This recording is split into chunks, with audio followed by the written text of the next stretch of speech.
All right, it is Monday, and it's time for another episode of the Cole Memo. This is going to be a good one. I already know it's going to be great. So, if you're catching this live, though, I will just say, or if you're catching this after the fact when we're not live, because we are live right now. So, folks, if you're watching, drop those comments. We can interact with you as we watch the show. But if you're not watching this live, and you'd like to be able to catch the live streams, I'd say the best way to do that is to go to colememo.com/YouTube and become a subscriber. That way you never miss an episode.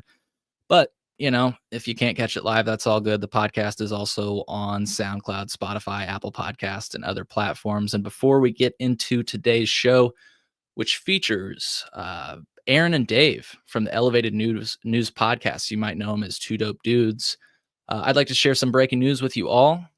And we'll be right back with that breaking news after this message. Here in the Midwest, growing amazing food isn't just a hobby, it's who we are. And that's why we created Envy Plant Foods. Whether you're working on a farm or starting a backyard garden, growing hot peppers for sandwiches, or cool lettuce for a chopped salad, Envy has the perfect plant food for you.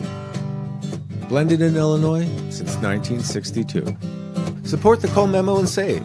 Get 10% off fertilizer for your wheat garden at envyplantfoods.com with code CHILL10. Plus, an additional 10% of your order will go to the Cole Memo to help fund the show. Again, that's envyplantfoods.com. Big thank you to the folks at Envy Plant Foods. It's so cool that they're from Illinois. And speaking of Illinois, the breaking news I'd like to share is just a quick reminder. Senate Bill 42 recently passed the Senate thanks to the support that you all gave the bill. In case you didn't know, Senate Bill 42 would eliminate the requirement that cannabis be stored in an odor-proof container while still requiring it to be kept in a sealed, child-resistant container. Really important to mention, the bill does not change existing DUI laws. Driving under the influence remains illegal. It also maintains the rule that cannabis must be out of reach while a vehicle is on the road, preventing access by drivers and passengers. The law, as it stands today, currently treats the transportation of cannabis in a non-odor-proof container as a Class A misdemeanor, and then you can also get your car tossed. What fun is that? Now, Senate Bill 42 needs to pass through a House committee and then the House, and so to show your support for the bill, go to colememo.com/odorproof. That's colememo.com/odorproof and file a witness slip before this Tuesday, April 29th at 4 p.m. If you're not sure how to do that, the instructions can be found at colememo.com/odorproof. You should also consider reaching out to your House representatives to let them know that you support the bill. And I'm hoping this will be the last time I have to ask you to file a witness slip on this issue. And I'll just say that since I've posted this call to action, a few people have asked me, Cole, I already filed a witness slip last time you asked me. Do I need to do it again? Yes. The bill is scheduled to be heard tomorrow at 4 p.m., and it needs as much support as possible to move forward. If you're looking to learn more about this topic, some links can be found at colememo.com/odorproof. So I'm trying to put everything there for you, so it's your one-stop shop.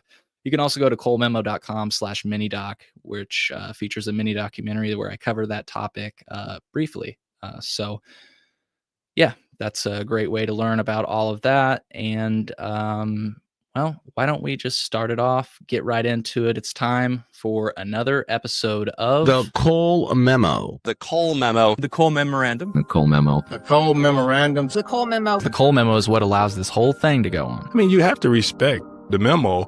Hey, this is Tommy Chong, and you're listening and watching The Cole Memo.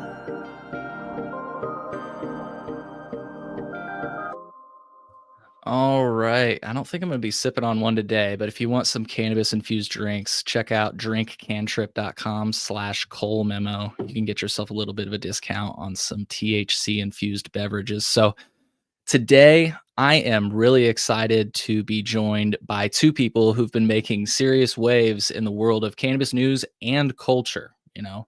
It's not just the news. I really think they're shaping the culture of Illinois. Aaron and Dave, the voices behind the Elevated News podcast, which if you'd like to check it out, we'll have some links in the show notes.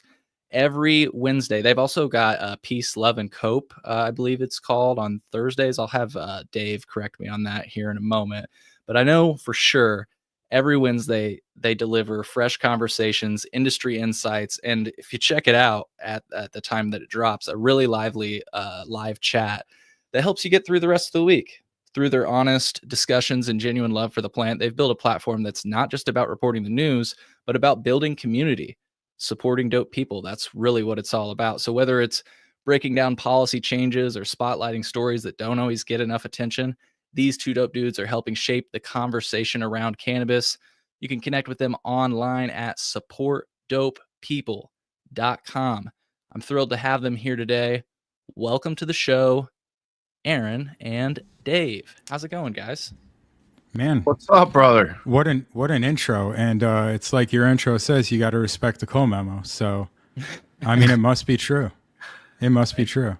Appreciate that. Thank you. Yeah, thank you guys so much. Please, I want to give you the space to allow both of you to introduce yourself. I'm just going to go with Aaron since it's A. Sure. And I guess I'm welcoming you back to the show, Aaron. Yeah. So welcome back to the Cole Memo. How's it going? Man, it's great. Yeah, I'm Aaron. I'm one of the two dope dudes, and I'm just a advocate for the plant, and just like helping my buddy Dave get out there more. And you can always find all the stuff that we do at supportdopepeople.com. That's got everything you need, for sure. Sweet. Dave, welcome to the show for the first time. Thank you for joining. How's it going? Brother, thanks for having me. And it is going fantastically. And did I get that right? On Thursdays you do the Thursday nights, 8 p.m. I am live on YouTube. Peace, Love, and Cope. Feel free, join in. I worked in cannabis 2015, right when cannabis went medical in Illinois, and ever since, it's just been the mission to make sure we get as many people capable of taking their own health back into their own hands. That's right. That's the mission. Hell yeah. How'd you guys first connect? Like, how'd you meet each other?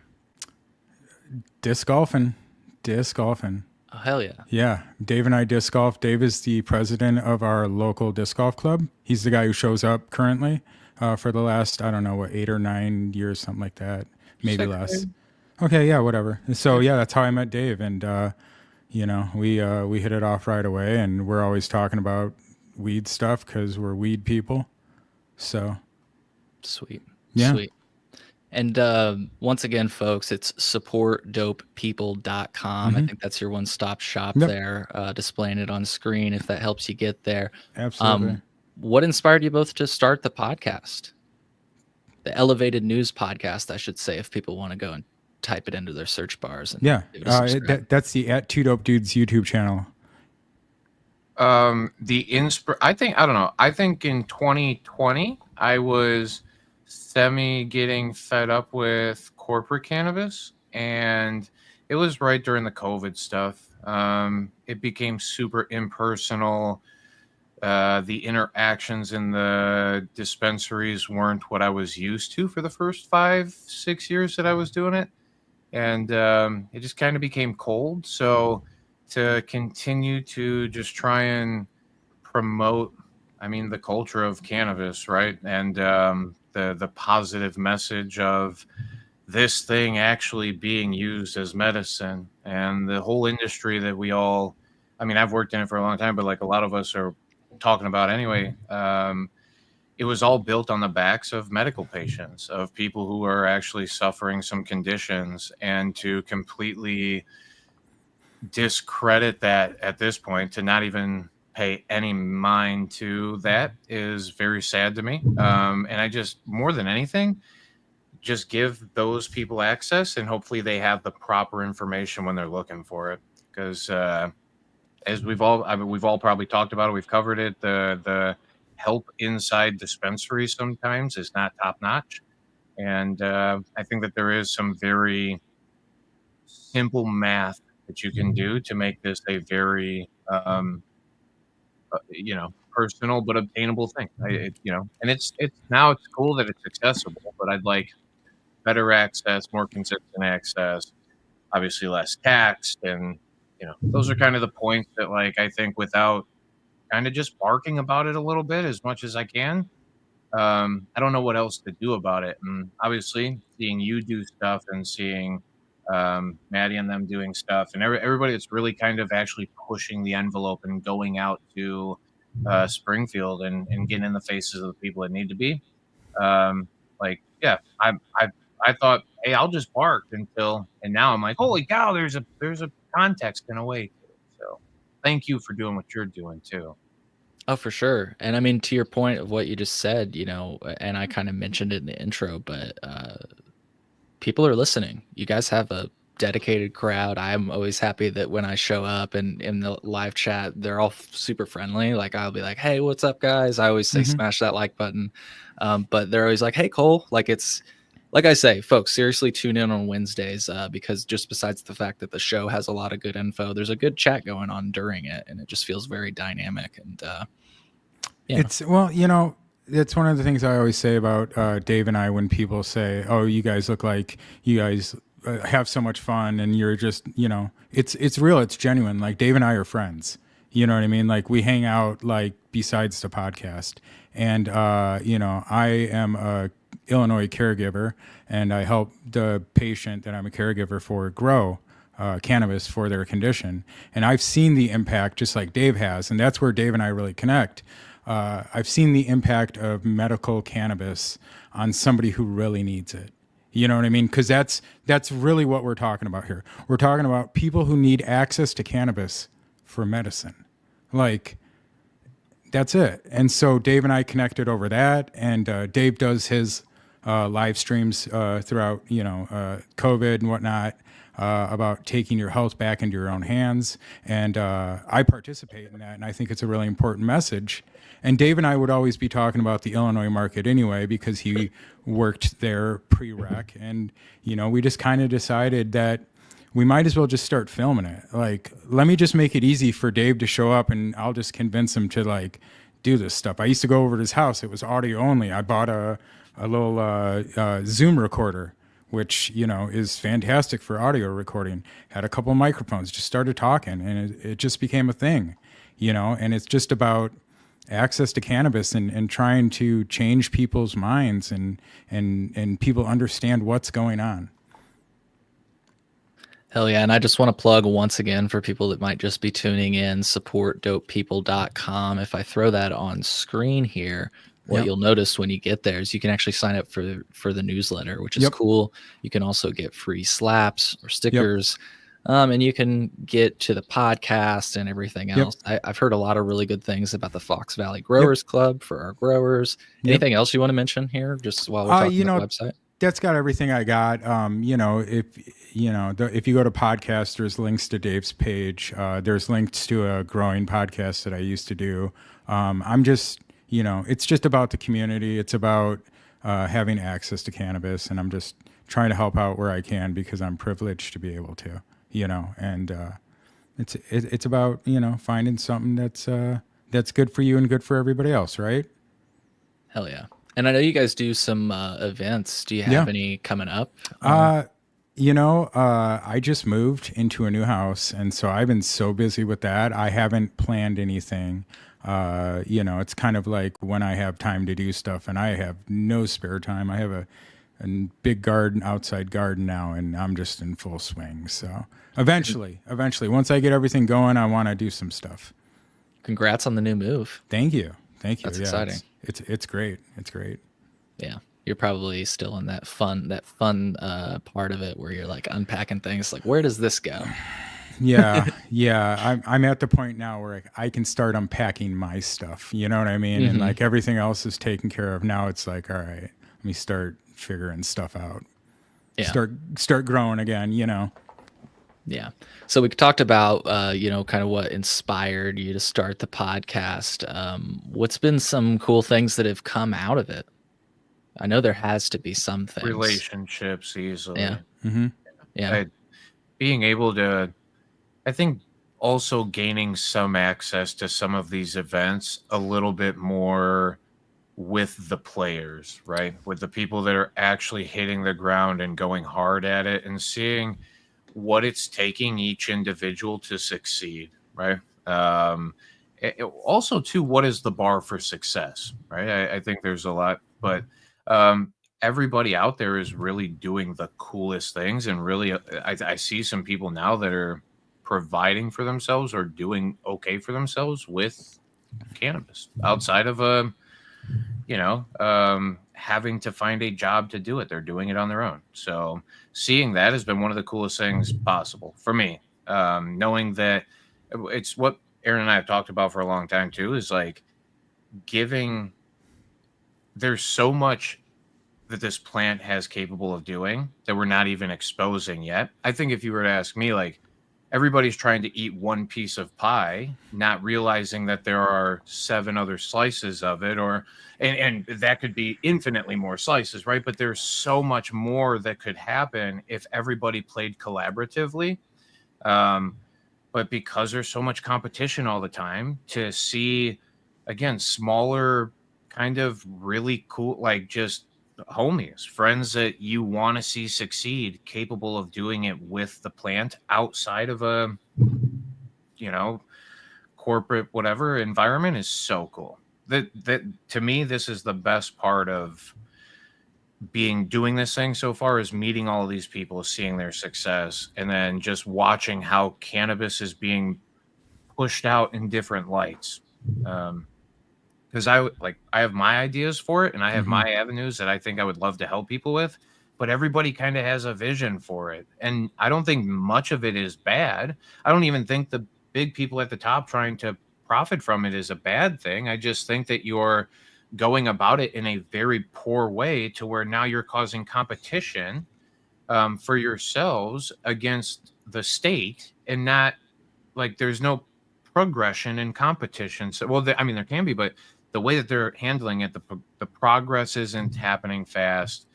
Everybody's kind of logged up on hurry up and give me more of mine. And Aaron and I were just doing a recording today, and we reported on the numbers. They've gone down year over year. So now we're, last year I think the sales numbers you're talking about, right? Yeah. So yeah, there's only been more players entering the space as far as the licensed markets go. But there's not more money rushing to it, right? So all the folks that we watched get the inclusion licenses, the second wave of them, a lot of them have a lot of their own personal capitals tied up into this thing, and they're just not banging it out of the park. There's the like I said, the progress isn't coming. They're taking little pieces of the already existing one slice of pie, but they're fighting against other players who are trying so hard to tug a war away from them. So I just think that there's so much more space, right? And I think also too, like, I was born and raised in Illinois. I don't really, I love the United States, whatever, but like, I'd love to see the people around me succeed. Yeah. And to watch us constantly ship, and it's probably hundreds of millions of dollars across the borders over to Michigan for literally the same product, if not, in a lot of instances, all of us can agree it's a less quality product. It's a less, the potential for it being worse is far greater. But anyway, I'm just saying, like, I would love to see Illinois succeed. And when I get to see my smaller friends doing it, more so even, and without bitching about it, just taking it on the chin left and right constantly, getting up, going tomorrow and doing it again, best part of this whole experience. I'm proud of everybody who we've ever interviewed, or anybody that's doing the podcast. Like, so cool. Unbelievably cool. Hell yeah. Aaron, you got any funny or wild experiences that have come out of doing this podcast? Just the people that I get to get out there and meet, the stories that I hear. I don't have anything wild. I'm just appreciative that I get to be around people who are smarter than me, and people who do different things than me. And then I get to learn more because I'm curious about it. Like, getting to see agricultural hemp farms is like really cool, or just getting to talk to other growers is really cool. And I guess just advocating for access to cannabis is kind of wild. You know what I mean? We had that discussion the other day Sometimes I get high at night and I'm like, what am I doing? Oh, But then, dude. then Yeah. I'm like, no, whatever, fuck it. You know, it is what it is. It's already out there anyway. It's not the Right. worst. It's not the weirdest, worst thing I've ever done. So, you Yeah. know. I will say it's a love-hate that I have with cannabis, and maybe hate is actually too strong of a word for it, because it's mostly love that I have for cannabis, where it will make you think about those things, where it's Mhm. like, what am I doing, or why did I say that today? Why didn't I handle it this way? You know, like it causes me to be, I think, more reflective. Mm-hmm. Yeah, it's introspective. I mean, Yes, that's it's the that word. third eye kind of concept, but Yeah. also too, like it's a thing that I think, I talk a lot, if you haven't ever heard me say it before, like an atomic bong. I think it would be awesome to just have the thing that like got everybody like super stoned all at once or whatever, right? Because there's nothing that comes of that. There's conversation, there's some munchies, maybe some people go to sleep, right? There are people that green out from the thing, right? So I'm not like trying to hurt anybody, but the idea of something that isn't so loud and explosive and destructive, right? Let's get to a point where instead of having presidential debates, we have presidential conversations, right? Let's try to fix something instead of keep breaking shit down. And I think with cannabis, we have a great tool to start the conversation, at least, And yeah, I don't know. I love this Yep. plant, man. Yep. Yeah. Access to cannabis is the most important thing. And, just, pushing the culture and trying to normalize it. We talked about it on our podcast earlier today. I was talking to some friends in Ohio, and I was just like, just wait. Like, legalization just happened. In 3 years, you're going to be so amazed at like how people's perception of cannabis and what cannabis in your state is. Like, it's all going to open up. You'll see, and that's what happened here, and we're still trying to push it because we have to demand it be better for the people.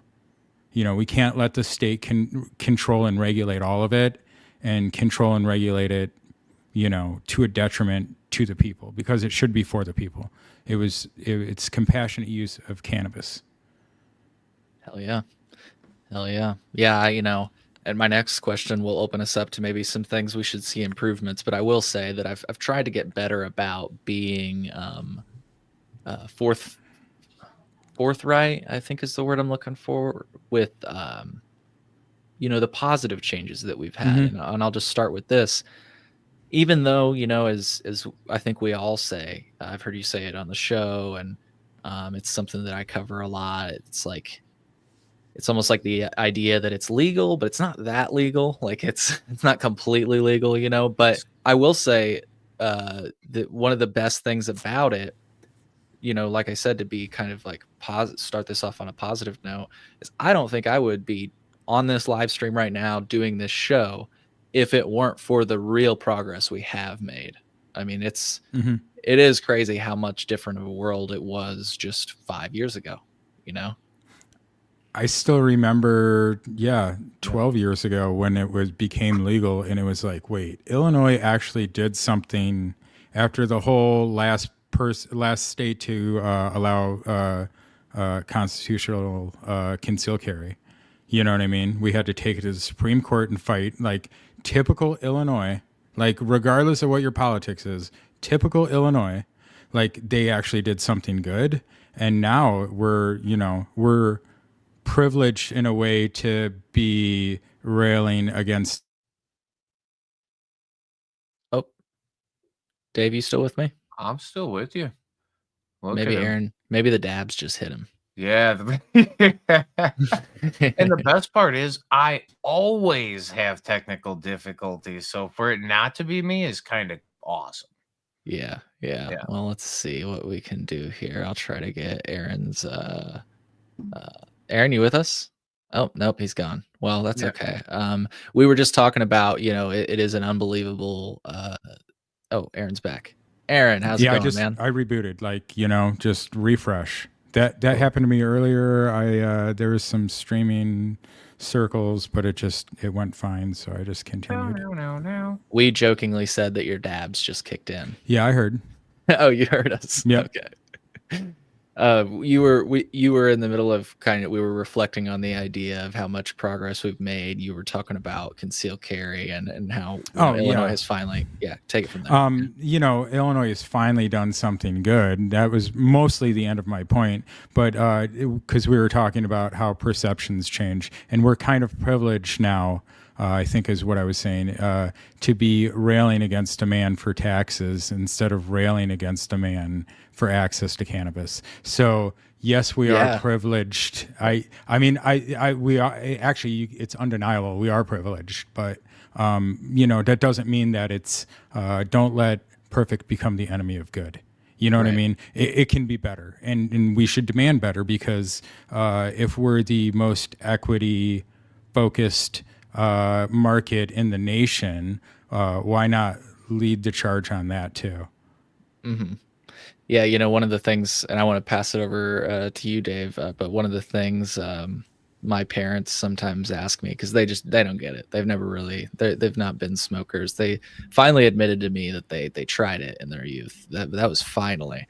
But one of the things they've asked me is like, Cole, what's the big fucking deal? You can just go to a store and buy weed. Isn't that what you've been wanting all these years? And it's like, okay, fair enough. Well, yeah, I guess. But like you say, it's easy to get used to things. Like you say, kind of forget, we are a little privileged, and it's so easy to just look towards the next thing, like, well, but it could be better if this, it could be better if that, so. Yeah. To correlate it to another thing that people will understand, a lot of times we go, man, cars suck. Your car breaks down, you go, damn, that car sucks. Mm-hmm. But on the other hand is, what sucks? A fucking horse. Now, horses are great, Yes. but drive that fucker from here to Chicago and tell me how long, that you're a fan of horses again, right? So then you go, okay, well, cars aren't that bad. But when all we're doing in this industry is driving probably a bunch of broken cars, we haven't even considered the idea of flight yet. Right. And I think that that's where some of us are trying to be on that edge of like innovation, where it's not, okay, I can wrench your car back to existence, but like, can we really take the leap off the ground here and start flying some things? And I think, for people who still have the propaganda upbringing, right? How the hell do you get rid of that, right? I mean, we literally heard on the Theo Vaughn podcast when he talked to Trump. He was talking about drugs, and the way that Trump spoke on drugs, it resonated understanding with him. of these things just doesn't click, right? For everybody has an opinion on the thing, but they don't know what they're talking about yet. And that's okay in some instances, because if you're wrong about your understanding of heroin, you still understand that thing will murder the out of some people. We should still legalize it, though. Well, with this thing, it's like, how did we fall to the point where it's this regulated, this tight, and we're limiting this much access? And it's, again, I think access and taxes, and once those things kind of refine, it'll be way better. But a lot of us here in Illinois, just give us what they have in Michigan. We'll shut the hell up. People in Michigan are sleeping at the wheel. The consumer of Michigan is sleeping at the wheel. They're just going, hey, we got it fucking so good, it doesn't matter. A lot of them are not showing up to their court hearings or their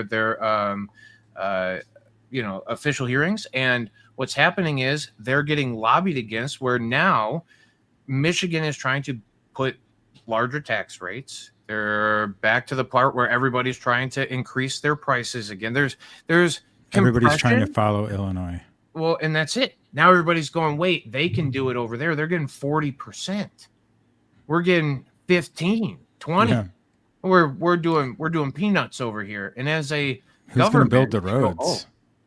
We're into making more money, but all you're doing is and it doesn't matter what state you're in. I don't care political views, because if you're on the left, they want more taxes, and if you're on the right, it's against their They agenda. want more so they want to taxes. limit access, right? There's just that.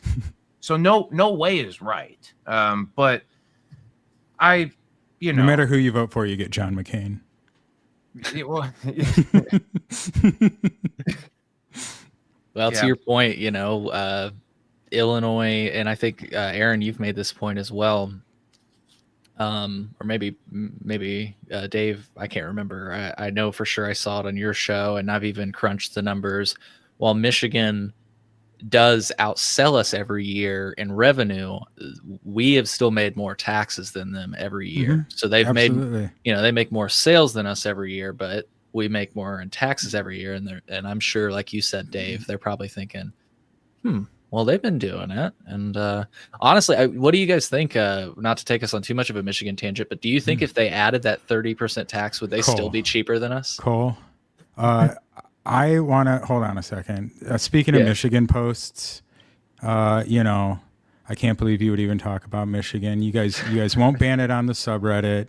You just talk about it freely here. What is this Michigan love, my friend? Right. Yeah. Sorry. No, it's funny. Yeah. Michigan's numbers are going down too. Michigan's facing a crisis to a degree. Let's look at year over year so far. Sure. They've progressed year over year. Right now, this year, everybody's in a crunch. But again, we were talking about it earlier. That could just be fully economical and not just. I was about to ask. Yeah. Well, look at the consumer reports and stuff. Right, there's actually big economic reports that are showing consumers just not buying kind of the luxury things, or even like the junk things, right? Where junk food's kind of gone down, Nike sales have gone down, all of the things that everybody was like, oh, I'll take a few of those. Now everybody's got to go, hold on a minute. Leisure and sin. Where Those does are it make leisure the most and sense? sin items? Cannabis is it gets taxed as a sin tax. You know what I mean? And that's what that's the first thing that people stop spending money on when there is pressure like this. To a degree, it's alcohol during Prohibition. People still were going to drink, right? So how you limit the access to would make a big difference in it. But like, as long as there's access, I think we're all good. It's just, I don't know. Yeah, I don't want it to become a thing where we're falling backwards, because I think like some people are trying to chase the tax dollars, and some people it's naturally against their agenda to have it already. So like, and in a place where you already are highly taxed and you're part of the side that just all they have in their arsenal is tax the people harder to make a bigger impact through this industry. Holy cow. And we're in one of those states, right? That's why a lot of times I think Aaron and I's big talk is like, it falls back. I think you hear the word tax out of our mouth because of how aggressive it feels. Especially for something that I consider to be medicine in way more instances than we allow it to be called that. I get it. When you have a condition, it's definitely medicine. Nobody questions it at all. But prolonged use for your brain just to go, hey, it's kind of my fuck it all. It's my Alleviant. It's my comfort, whatever. To be taxing that, access to that feels weird to me. To limit access where people aren't allowed to grow their own or to do their own thing, like that feels weird to me. Especially, and again, when it all boils down to, if we can come back to toxicity rates and we understand what they allow and what they don't allow, I don't know. There's got to be a leveling. I heard it said the other day that my favorite phrase right now, a lot of things that we call medicine is I consider to be drugs, and a lot of the things that they consider to be drugs, I consider medicine. And where is it so drastically different? It's not because I'm some like hippie woo-woo trying to whatever. I actually have seen the benefit health-wise for a lot of people who have had shitty screenings and then come back with some pretty good screening, right? And this is from doctors, from Western medicine actually measuring people and seeing, so I don't know. I just would love to see the big shift from things that massively kill our people and get it into something that's far less harmful. Yeah, I feel like we need to start spearheading more use of you know how people you'll ever hear on ads, it'll be like drugs and alcohol. Mm-hmm. I feel like we need to start going drugs, alcohol, and cannabis. You're not wrong. Sometimes, as Doug would say, sometimes changing a word is easier than changing the whole thing. Yeah, let's just add a word. Yeah. Simple, effective. Yeah, and and again, I'm not disputing that cannabis is a drug, as we were just saying, it's a medicine, almost synonymous. But go ahead. Up, down, or in between, I don't care Yeah. what you have to call it to make it for you. It's cannabis. And Right. the thing is, like, until we use the proper terminology, and you'll hear me say it a lot of time, I joke about it a lot. The terminology that we use around the plant is poo-poo. You know, I mean, the word weed is something that we have to go to grandma's house and pull out of the grass. Like, we have to spray killers on that stuff. We are not ingesting that. Stoned, you done something wrong in the Bible. High, it's a disassociation word. You're kind of floating. You're up off the ground. You're not in control. Everybody's favorite law is gravity. As long as I'm down here and in control, I'm good. Yep. If it's, you know what I mean? So, like, all of these words just make it further and further away from palpable and acceptable, especially, again, for people who just lump it in with with drugs. And when drugs get you high, and when drugs is methamphetamines and heroines and the opiates and narcotics and whatever, if drugs are all that, then, like you said, unlump cannabis from that thing. Say drugs, alcohol, cannabis, whatever. I'm fully for it. I just, regardless, it is its own entire thing, as is opiates, as is narcotics, like those things are all and useful when they need to be. Right. And we use them, Yeah. A good analogy I've heard, I'll pass it back to you, Aaron. It's like used when they need to be. In other words, like there's an appropriate use for a hammer, hitting nails into the wood. If you whack yourself in the what with it, maybe that's not the greatest use of a hammer, right? So in other words, maybe opiates are useful if you like break your fucking leg or something, like, just use that for a little bit, but past that, once you get through the relief. I like that Miggy said coffee is a drug. Yeah, I'm drinking it right now. I don't drink coffee very often, but holy crap, when I do, I'm just like, the first time I ever drank coffee, which was a few years ago, I was sitting in a meeting and I was just like buzzing, and I was like, I get why people do this. I am like on fucking fire right now, But Aaron, you were going to say something. I feel like I cut you off with that. Hey man, coffee is important. I start my day every day with coffee. I like it, and there's nothing wrong with it. Yeah. I think I was going to say what I was going to say was, that's the point though, is to push the culture and to expand people's minds and expand their opinions, because the state already tells the state already says, hey, there's education lacking in the dispensary space, and all of us being connected to cannabis in the ways that we are know that the education is lacking in this state space too. So we just have to come together and get on the same page and say the same things and say what the truth is and call it like it is. You know what I mean? Yeah, anything can be abused. Anything can be abused, one of the commenters said. Yeah, such a great point. That's always my point, is, as long as you're not affecting other people, you should be free to do what you like to your body with whatever substance you like. Yeah, as long as I don't have to pay for it. As long as the state doesn't have to pay for it, who cares? And you're not harming other people, who cares?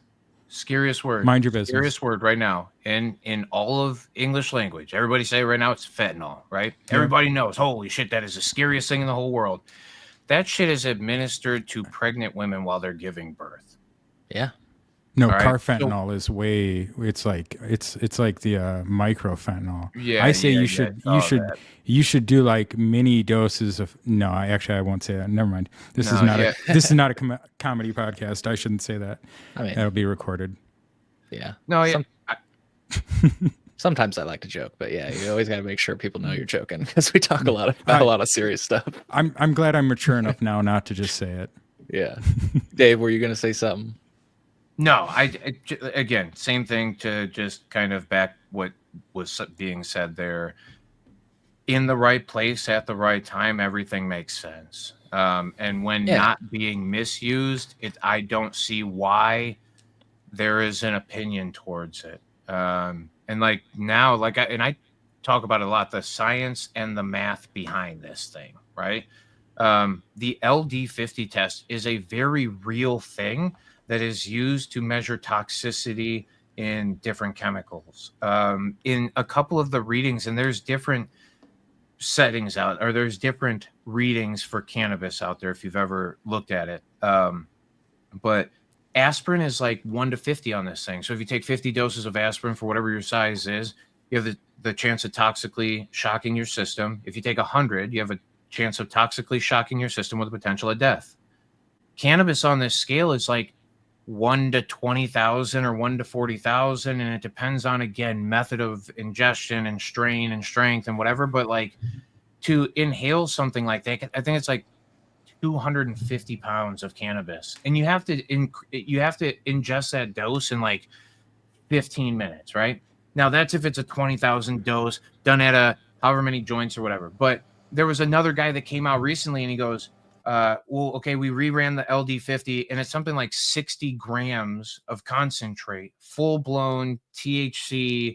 I think it's like 60,000 milligrams of THC is where you would toxically shock your system. Again, has to be consumed within 15 minutes. And you can go on YouTube right now and watch people try and do 10-gram dabs and watch them choke themselves almost half to death. By the time that they're done consuming that 10 grams, there's just no choice. Your airway is so choked up, you feel like you're done, right? You can't even breathe anymore. So no, it just doesn't make sense.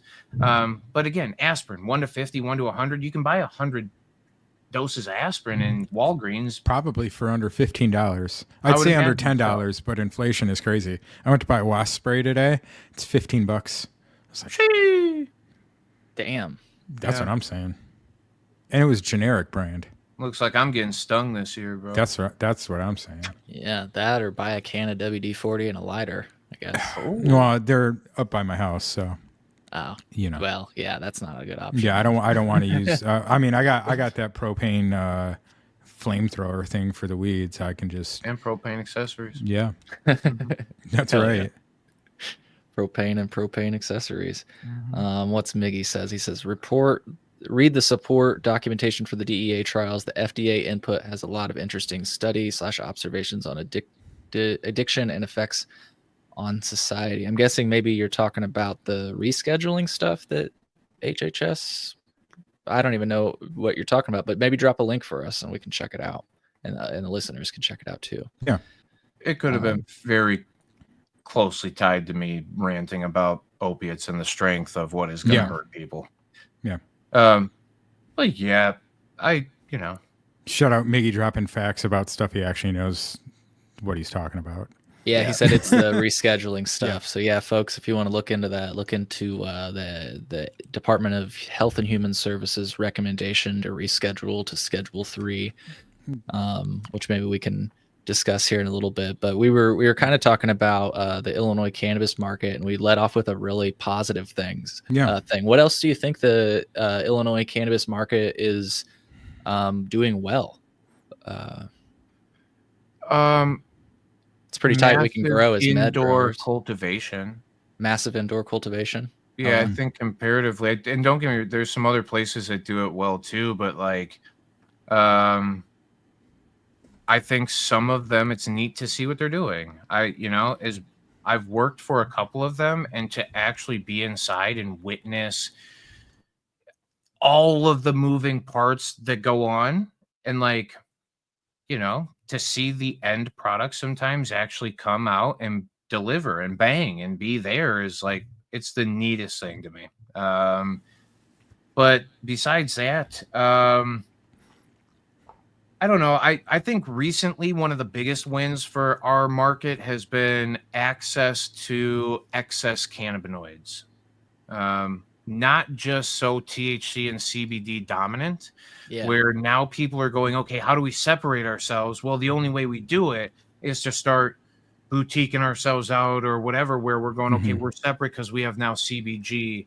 What was the other one the other day? Somebody came out, I think it was a CBZ or something like that. Might have been a Good Tide, maybe. But they came out with a set of gummies that says CBZ on it. And I went, what the fuck? I don't even know if I know that one. You know, I had to go look it up really quick. I will say that's one of my favorite segments from your show that you do, which is like the cannabinoid. I think it's called the cannabinoid of the week, or what? Know your cannabinoids. Know your Dave. cannabinoid. Yeah. Yes. Yeah. Yeah. Great There's a whole playlist segment of 'em. always. Thank you, brother. Yeah. Yeah.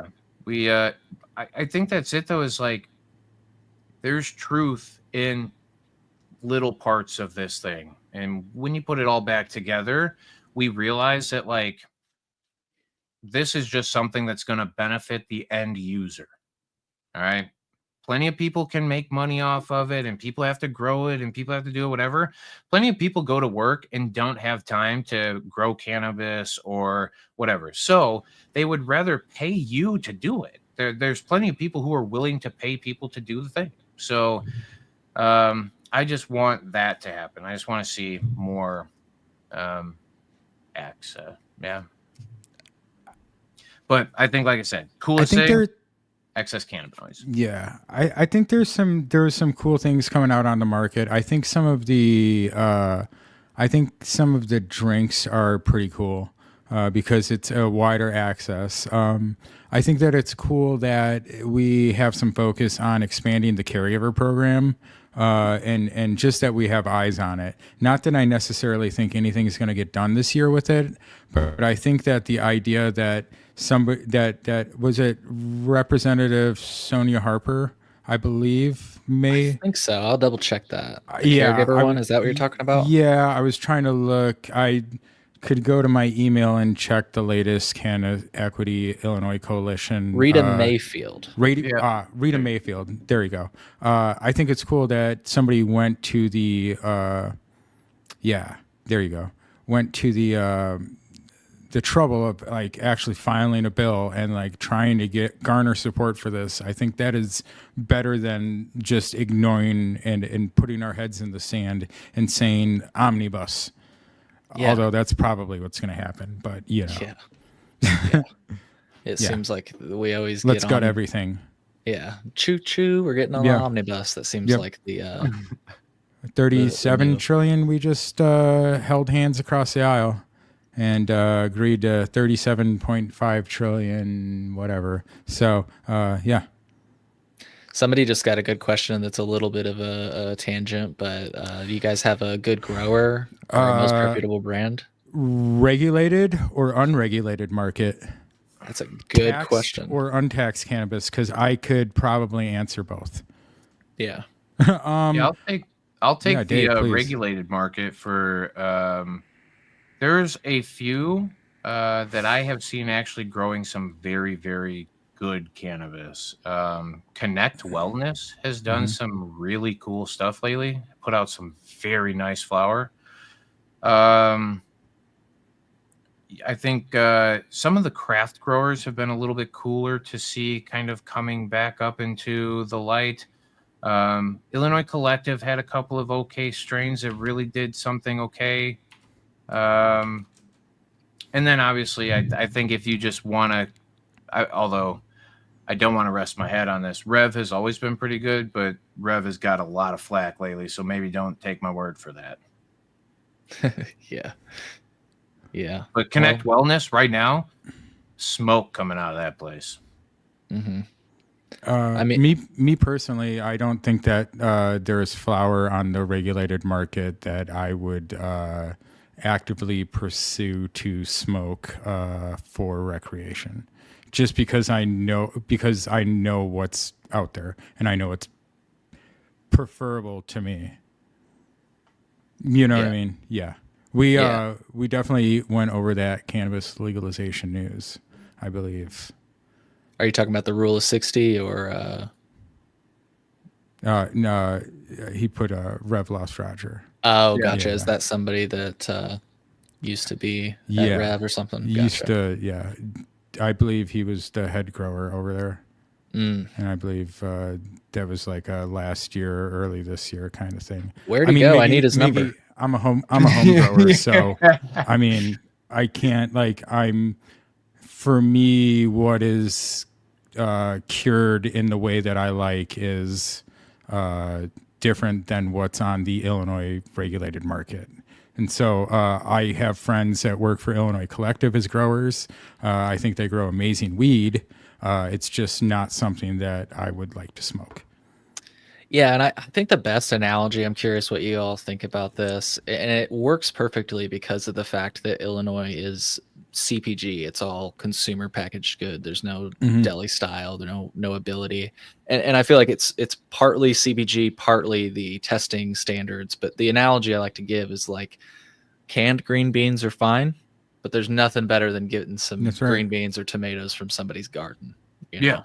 Yeah, bingo. Tomatoes great from Dominic's, but like Grandpa's grape from the backyard garden. Come on, like stealing the hell out of that. If you have a choice, what are you doing? Well, like, what do you like? And if you're choosing grocery store over Grandpa's garden every time, what are you doing with your life? Like, I'm sorry, I can't help you. Yeah, nothing like right off the vine, man. Right, exactly. Yep. And that's part of the other thing that's great is being a home grower and doing some of the competitions and just advocating for growing, because I think that's the other side of cannabis that Illinois can really actually make some use of and actually help the state, and that's to allow more people to grow and allow more people to use this plant in the correct way. Not just for profit, but to help themselves and to help their neighbors and to help their loved ones and to help their community. We have other states like New York who has the farmers market. There's a framework there. New York is a Democratic state. We don't have to complain about anything. They're the same people as Illinois, right? So let's point to other states that have, framework to enable everybody to have access to this plant and to help themselves economically, mentally, physically, however it is, grow your own, be in the garden every day. You got something to do. You got a purpose in life, give away that excess cannabis to the dude, your neighbor who has cancer. You know what I mean? Make it into RSO and give it to the sick people in your community. Like, it's a plant. Like, what do you do with your garden outside? You don't tell your friends to come over? Like, feed your head, man. Feed your head, feed your community, feed your soul. Like, let's do something. Let's do something with the plant. It's great. Like, let's be worthy of it. Sorry, that's a little rant, but No, you got a little hippie dippy at the end. I like it. I'm a hippie, man. Like, I jumped on the bus in 1995, saw my first show. It was Jerry's Last, so I'm a hippie at heart. I feel you on that. I think you got froze up at the best eye position. Man. That was good. Am I unfroze? You're unfroze. Yeah. Okay, yeah, good. I'm so pumped that I was telling, I don't know if you heard me say it earlier. I'm pumped that you're the one having technical difficulties. I constantly struggle over here. This guy's like computer taught in school and stuff. I'm like, I touch the power button or nothing, but I don't know what it is. I got a nice computer. I'm not even doing anything else. Yeah.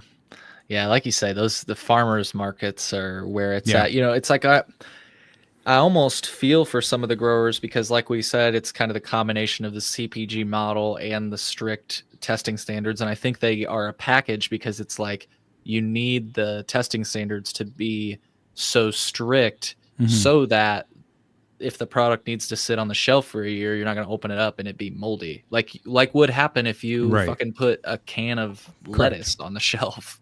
You know, it's just a moist product. We talked about that on the podcast today, that like I understand why that we would be in a situation where we need to have testing, but my point was like, are we curing the product in a way? Are we changing the way we consume it? Is it actually better for us, or is it actually not the way we, you know, remediate and cure? And like we're not using the plant as it's been used for hundreds of thousands of years. We're deciding now, you know, just like we regulate nature. Yeah. Yes, they do. They do have harvest dates. They also have package dates. And sometimes you can get year-long harvest dated stuff, like right on the edge. Yeah, but to that point, though, depending on what you're using this thing for, it's no less viable. Is it less what we're looking for because it's lacking the terpenes? Is it lacking the whatever? 100%. And this is why they're getting away with murder right now. The same way, like, everybody will go to Michigan, come back, go, oh, I got this shit from Michigan. Woo woo. Okay, tell me how little you spent on it, and that's fine. I get it, but like, what is the quality of the actual product that you're representing? Mm-hmm. Where, like I said, they're so willing to consume mids to begin with that having a 1-year-old, and if you're telling me you're going to Michigan, then I think they're allowed to have 2-year out packaged goods and stuff. So like, yeah, there's a lot of like, what is the actual standard? How long would you keep it around comparatively? In your storage process, what did you do? If you put a Bovita in it, like, is it better or not better, right? Some people go, hell no, don't put that near my stuff. Some people go, well, of course, how are we going to store it and hold any like life to the thing, right? It's a very double-edged sword, and I'm with Cole on this one. It is because of the regulations against. And because they're forced to abide by the arbitrary numbers that some suit made up in a room one day, now they're stuck behind. Like, I can promise you, as an employee of dispensary cannabis for 10 years-ish, destroying cannabis has to be the saddest thing that's ever happened in the world. And real quick, Dave, to destroy it in the dispensary, you just put it in a bong and spark it up, right? That's on lunch break. Yeah, the one that the state taps into your cameras and forces you to be on time every week, once a week. You got to show up, and you stand in front of the thing and you go, okay, here's my package, and you crack it open. Depending on what kind of package it is, if it's flour, you got to grind it in a thing with dirt inside of it, and then if it's a gummy or an edible, you put it in the thing with water and oils, and then you mix dirt in it. It's a stupid thing outside of something that would have gotten mold, right? Outside of something that has gone through a full spoilage process. Destruction of weed is the dumbest thing. So a lot of these people also are packaging and representing things that they know they're not going to have to destroy in the future, you know, or something that, like Cole said, if it can sit on the shelf for a year, because it's so dried out, it's beef jerky instead of, you know, an organic product anymore at a certain point. And because of the preservation process that's gone on for it, we have removed enough of the moistures, which is terpenes. We all know that, a beneficial part of the plant. It's also flavonoids, right? But it's also cannabinoids too. There's excess moisture and all of that we've sucked all the way out of. And now you're left with a crispy McNugget. We talked about it earlier. You just flick the thing, it just shatters into dust.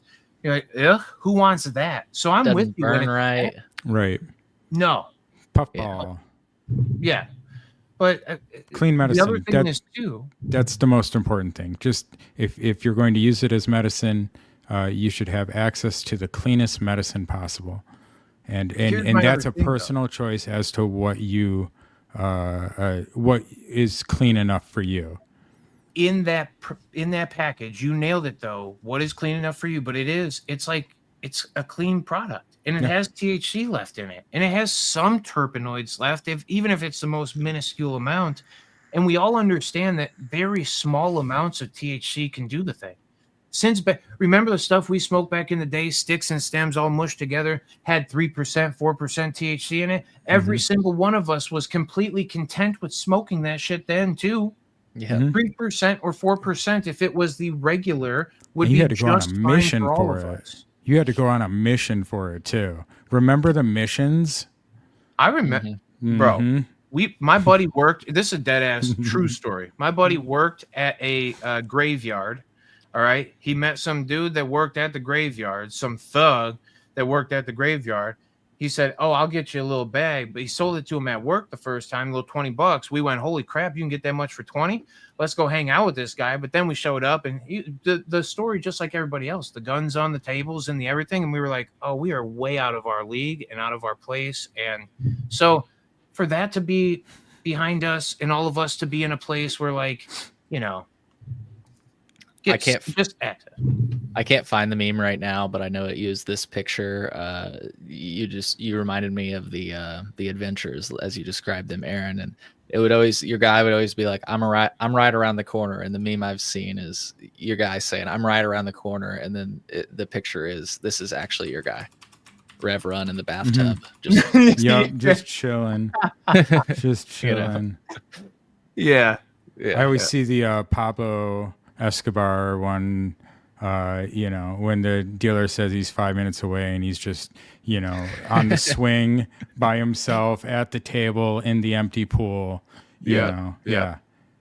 I was always very lucky that for the most of my adult life, when I consumed cannabis, I had pretty close access to cannabis and I didn't have to mess around too much. Now, like pre 2005, that's a different story. Like, cannabis was different then. Bro. Yeah.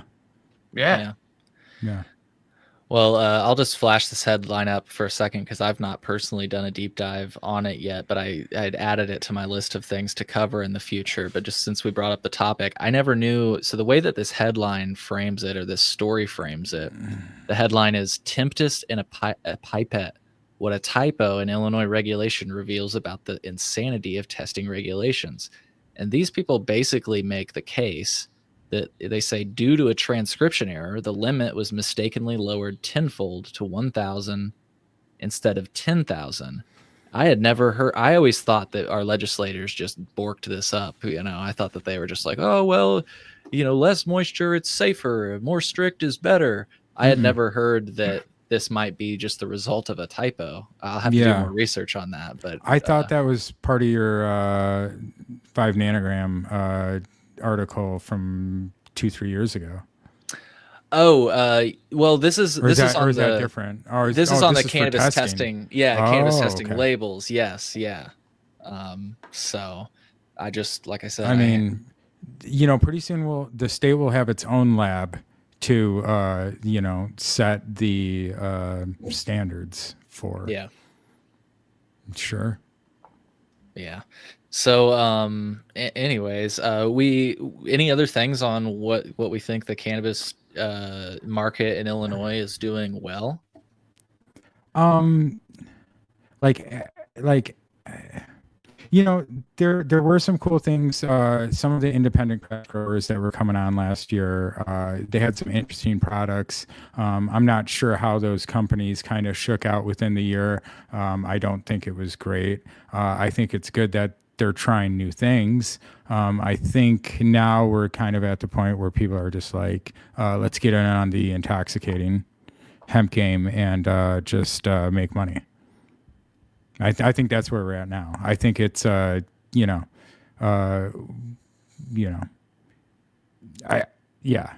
still wild that we're saying look how much taxes I collected for you, Daddy State. It's just weird. You're now the man. So I don't know what to tell you. You know, you call it whatever you want. You're the man. If you're saying, look how much taxes we collected for you, and look, they don't collect taxes like we do, Daddy State, that's weird. You're the man. Yeah, straight up. Yeah, and it's like they do I'm trying collect. to be nice. No, it's okay. It's okay. It's like they do collect retail taxes, but to your point, they don't do the R3 taxes or whatever else the high taxes go to Look. from the state cannabis industry. What I have to say about that, because I feel like I can be a little bit more open about it. You know, I'm sorry that you got in and that you were deceived by the state. I want everybody to have access to cannabis, and in fact, I want more people to be in the market. But I'm sorry it didn't shake out that way. That is not hemp's fault. Hemp is doing what the Big Daddy government told them was legal since 2018. I'm sorry that you didn't choose that, but you can still choose it now because it's still legal. So just, you know, get into agricultural hemp. It'll actually save the world. And, you know, I'm be mad at the state. Don't be mad at hemp. Yeah. The state is the one who wrote the regulations and the laws, and the state is the one through its past actions is in the situation that it is in, and we as a people should not allow the state to use this great plant that we all love just to bail itself out. It should be for the people. Well said. I've actually got a small clip I could play that's so related to what you just said. I just saw it on CityCast Chicago. I'm not sure if you listen. It's a pretty good show though. And let me share my screen here. Get this going. It's just that a being short said, clip. we love the regulated market and the people that are license holders. We don't actually not like you. It's just sorry, it is the way it is.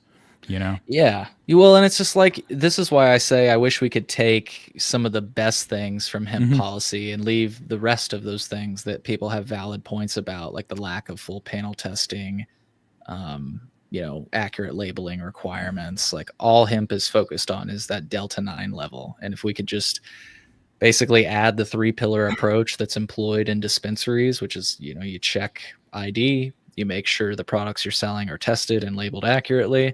It would seem that that's the solution, you know, to the. I hear you. How much are we confident that our green beans and our broccoli that we were just talking about is tested the same way that we want our cannabis to be tested? And because everybody's on this, like, well, it's different. It's not. We're ingesting the thing. And in many different ways, what is on that plant, depending on what the final result of the product is, may or may not matter. It might have been cleaned out through the end product, right? Like if you're going through a distillation process, they've done this, they've cleaned that thing to be only one thing. They've gotten rid of all of that, the bug guts and the shit, the heavy metals, the other stuff. It's all just gone. So, you know, I hear when people say we need more Cole, I've been saying it a lot. Everybody goes, okay, let's regulate them the right way. Let's regulate. We don't know what more regulations we need. At the same time, you know, shit, I got a brain fart going on over here. We were talking about testing green beans. Yeah, I know. But I had a good thought, and then, you know, some kicked in there and just gave me the brain fuck. Here's what I said, because, you know, people like to bring up the alphabet soup. They'll be like THCP and, you know, this or that. And it's like, here's my question. Why don't we see those in the dispensary market? And people will say, well, we have testing and labeling so that that those things don't appear. And it's like, all right, well, then let's just do that. Problem solved. Testing and research. That's what we've been talking about. That's what I was going to say. Testing and research. Everybody wants more research done. Everybody wants more testing done. The big thing is what I just keep like telling you, it's cannabis, right? Like I get it that there is a potential for that thing to sap some bad nutrients through the ground. There's a potential for somebody to spray a bad pesticide on it. We are not confident that that is not happening in the food that we're consuming from supermarkets to begin with. And when people say there's regulations, in the same way there's regulations on hemp already. Mhm. Well, they didn't write in that part. Well, at what point is it okay? And that's like my biggest thing. I'm like, okay, I know, I want it to be clean also. Yeah. But a lot of the guys that we know, a lot of the people that are succeeding around us in the hemp space are doing so with testing. They're not doing it with some bathtub product. Right. They're doing it with a COA every single time. They're doing it with a hemp license. They're doing it with quality standards that are met in almost all other markets, right? Like they're not trying to do this out of a bathtub. Yeah. Like everybody, Yeah. I think that's They're doing real work. Shout out like Mason from Sundrench Farms. You know, Yeah. he's doing real stuff. He sent me some cool stuff the other day. You know, he's doing some real stuff in the regulated market in Pennsylvania or Arizona right now. It's like, you know, the intoxicating hemp thing is one of the ways that people can use the plant in the right way. And, you know, if you're doing it the right way, then you can be in whatever market you want to be in. You know what I mean? You Well, know? and what I find so interesting about this topic is that it doesn't seem like anybody disagrees that these products should be tested and labeled or even age gated. It really seems like what the debate about is whether or not we should legally allow you to participate. And what I find so notable about that part of the debate is that in, let's call it the marijuana side, and I usually don't use that word, but you guys know the legal term Yeah. for what we're talking about, that's marijuana, and we're also talking about hemp, so that's the legal term for that. Whenever a person from the marijuana side, like Curaleaf or GTI, says, hey, I'm going to hop the fence and I'm going to go to the hemp side, and I'm going to be on hemp and marijuana. Mhm. And you know what you don't hear from the hemp side of the fence? No, you're not allowed here. Get out Come of on here. over. But if those same people try to jump from the hemp side into the marijuana side, oh my God. Well, that's just size and voice, right? Yeah. Like it sucks because I promise you the people that I know that are in hemp space are going, wait a minute. Wasn't fucking GTI literally the people who pulled the rug at the last minute because of their Yeah. lobbying power? And now all of a sudden they're just going to participate instead? Can't beat them, join them. And if you can't beat them, join them, but you already have recognizable brands because you've been able to exist in somewhere else. Of course, you're almost going to bunny hop the people who've been doing it. You're Kiva, Camino, these brands, incredible. These brands, you will see them in gas stations if they're already not. I was just talking to somebody the other day. Cheech and Chong is in Benny's, right? We have now, there is Delta 9 full-blown THC products on Benny's floor, right? Like it's tipped. The scale's already dropped in this other direction. The amount of backtracking that would have to go on, the amount of product pulling that would have to go on. I just don't see now. I almost see like players like a GTI starting to lobby and benefit for the thing. At some point, they're going to start profiting from it. Well, and what's interesting to your point, Dave, what they always complain about, they say, well, it's unfair. You know, hemp can take credit cards. Hemp can ship it out of state. Hemp, you don't have to deal with 280E. And to my response is like, what's stopping you from getting in hemp? And nothing. That's the answer. Nothing. So is that unfair? Look at GTI at Rise now. Yeah, they've got the. Are you talking about how they've got the, At the Salt Shed? Rise? At the Salt Shed. GTI at Rise. I'm sorry, Rise at the Salt Shed. My bad. Yeah, and I just feel like if you would have, so for folks that may be lost, because this topic can be hard for Foxy people Brown, that don't shout pay out. attention.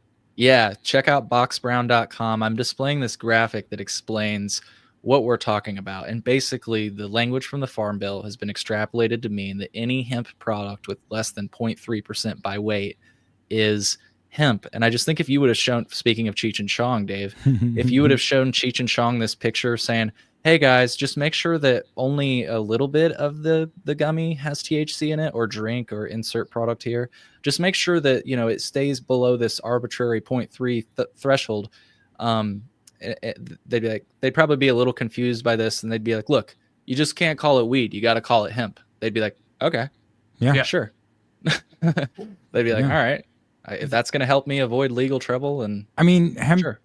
THCA hemp farmers do the same thing that regulated cannabis cultivator companies do.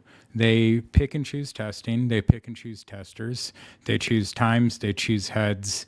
They retest.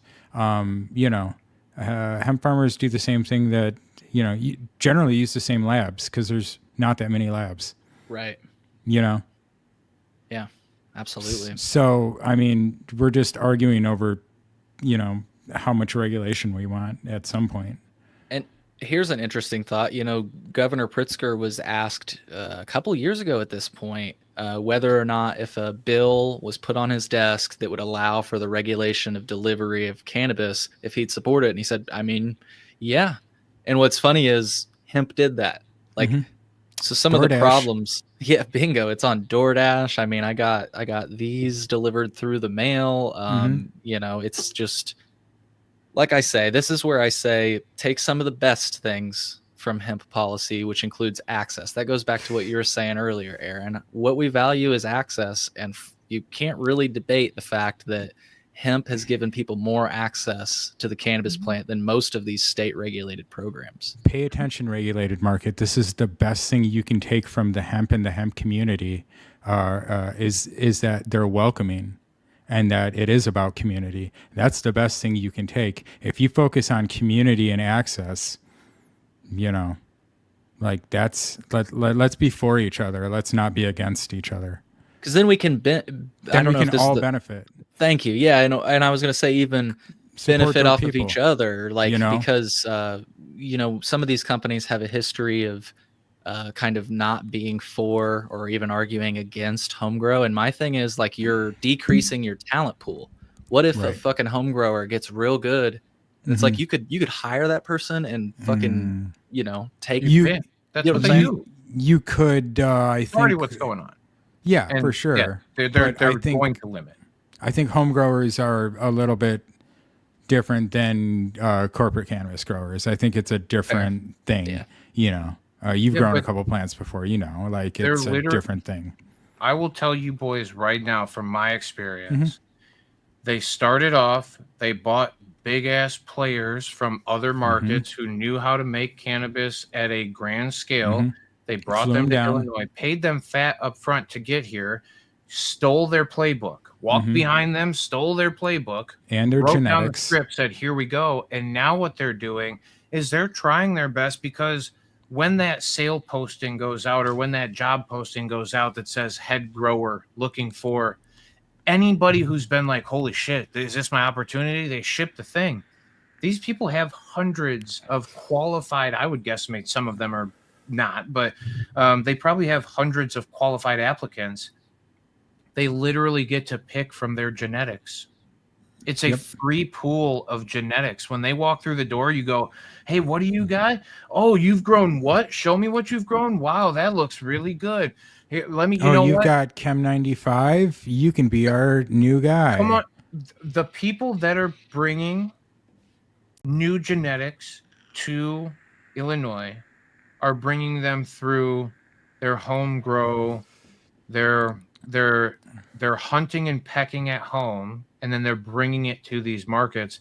And then my guesstimation is once you're unable to provide whatever service that is, then you're squashed for the next guy, or once they feel like they've got a big enough cache of your Or if a genetics a different company's management group comes in and takes over your grow, with their SOPs, it's a secret multiple licensing. I'm not saying it to be a direct hater. I'm saying it because I literally watched it happen. Yeah. I've seen the price of the head grower has gone down. The quality of the head grower has and it's not that these guys aren't good, because some of them are great, but they've never done to scale what they're trying to do. Right. They don't have the experience to be where the other people who were brought in are. It's not that they don't have the capacity to be there. They're just, And with good training, a lot of them get there. I'm not. Well, I mean, hating. there's a whole some people are SOP good at for this. somebody else to just, follow anyway. that's the thing. It doesn't matter how good of a home grower you are. You have to follow the SOP of the company that you work for. Yeah. Yeah. Well said. And to briefly add to a point you were making about genetics and cuts, and thank you, Miggy. Miggy mentioned this is important. It helps us all as creators. Hit the like button. I know Yeah. it sounds like, I know it's like just something vloggers say, but it really helps. It really Yeah. does help put us in front of more Leave us a people's eyes. comment. Leave a comment for Cole. Tell him you hit the like button. Tell him you liked us. Tell him something. Just Yes. interact with his channel. It helps the algorithm. Helps us reach more people. Yeah, well said. And back to a point Dave was making about genetics and stuff. What I think is interesting is that before, well, I guess the DEA made some sort of announcement where they basically said cannabis seed is hemp. And what I think is funny about that idea is that before that came out and before it was kind of widely recognized that that was the case, if you asked any of these growers, where did you get your genetics? It was always immaculate conception, you know, like, we don't know. Don't ask, don't tell. And now they can legally procure seeds, you know, on the guise of hemp, which is kind of interesting to think that that's sort of the foundation of the legal marijuana industry now, is acquiring the hemp seed. we definitely didn't steal them and fly them on a plane to a legal state to get our grows going or anything. Right. Illinois would Yeah, never we're fine. participate in anything like that. No, it's Or a true. Arkansas for that matter either. That's an old one you're referencing. That's classic. Yeah, it is. Yeah. But Shout out seriously, to my Arkansas friends. yeah. Woo pig. Yeah. Well, once again, supportdopepeople.com. I have an interesting question kind of aside from, everything else we've been talking about. If you could dream up like a perfect guest to have on your show, no limits, who would it be and why?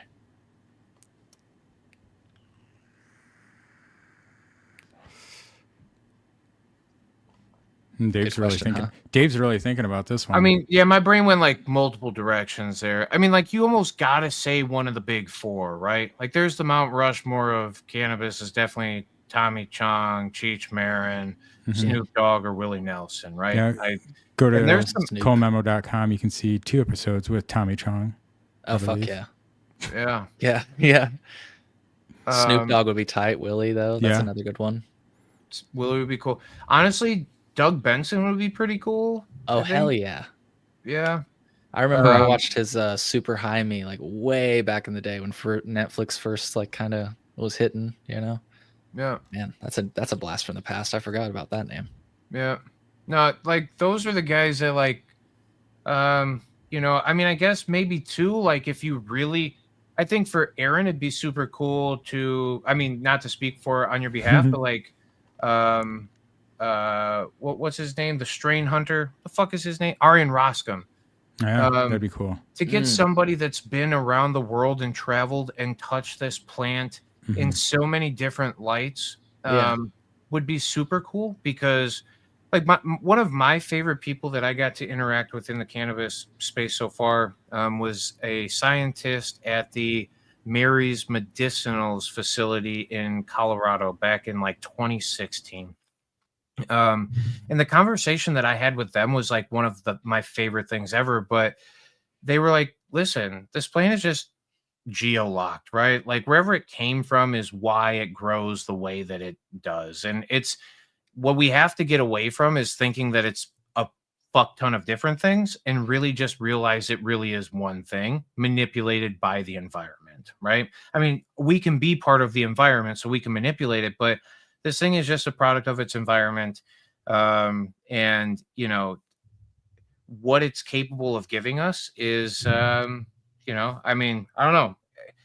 To me, seeing people who have broken it down from all the glory or all the fame or all the whatever and gone, I can just present this to you as what it is, molecularly, if that's what you want to hear about it as, scientifically, if that's what you want to hear about it as, so like for me, somebody like that would be great. We had one of my favorite guests was our buddy Alex. Oh, I saw that episode. That was a really good one. That was he masterclassed us. Yeah. He came in, smart, he dude. was like, this is what I'm talking about. Him and I had like a 2-hour conversation before the podcast. And then it was like a 3-hour masterclass of him just being on point every single thing. Hell Yeah. yeah. Hell yeah. Well, folks, if you want to drop comments, ask questions, feel free. We can display Yeah. them on screen like we've been doing throughout. You can also, we're taking callers. You can call in That's at awesome. colememo.com/live if you want to say hi to Dave and Aaron. I'll just keep that on screen there for a second. It's easy to do. Yep. You know, you just go there, tap the button. You Yeah. can do Call it on in, your ask phone us. or Ask us a question. yeah. So while we give people some time to think up something if they want to call in, we talked about what the cannabis industry does really well in Illinois. We've touched on some things that they don't do so well, like lack of delivery. Probably need some more home grow access. I realized I kind of didn't give much airtime to the other side of that coin. Any other things that you feel like we just desperately need to fix? I know you guys are both in tune with the experience, not only at the stores, but like you connect with a lot of people. You're involved in the culture, so I'm curious. Yeah, what are some things we need to fix? I just want it to be better for the community. I only I don't want to discourage people from being better, and I don't want to discourage the regulated market, because even though it may not necessarily be for me, I think it is important to have access to cannabis. I think it's important to have a dispensary that my mother can go to. I think it's important to have a dispensary that the sick cancer patient who's a Catholic, who would never do drugs, but maybe just will say, okay, well, it's legal, so it's okay, it's morally right, have access to cannabis. So I don't want to be a Debbie Downer. I just want the market to be better, and I want it to be better for everybody, and I want everybody to be able to use this plant that we all love in the right way, and have access to it. So, there's a lot of stuff that can change. We just have to remember that it's a plant, and it's one plant, hemp, cannabis, whatever. And, the most important thing is access, and not to lose sight of that, not to let it get so overregulated and changed that it doesn't even matter anymore, because we could just kill it off. You know what I mean? It could just die in 20 years. But as my friend Dave says, the next generation of cannabis smokers are turning 18 or 21 or whatever it is that you have to be. I'm old enough that it doesn't matter. I don't even need to know what it is, next year. So let's keep pushing it. Let's keep expanding. Let's have access for everybody.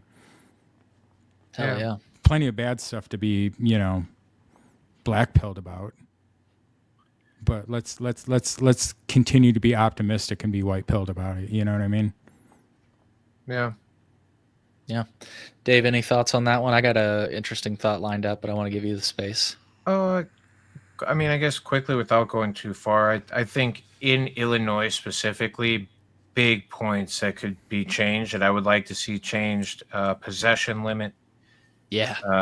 I think it's disgusting how little people are allowed to possess. I understand that for a single session, maybe 30 grams, 500 milligrams edibles, and 5 grams of concentrate might seem like a lot for one individual. But that is like 5 grams of concentrate's a lot. But again, that's the only one that's a lot. Yeah, but if you're doing let's just assume somebody saw the Rick Simpson grain of rice dose for cancer thing, right? And they wanted to increase their limits as far as they could push it, consuming a gram of cannabis or oils, fecal oil, multiple times, throughout a week period or whatever. So if that's what you want to do, I don't see why you shouldn't be able to. So possession limit, hugely increase that.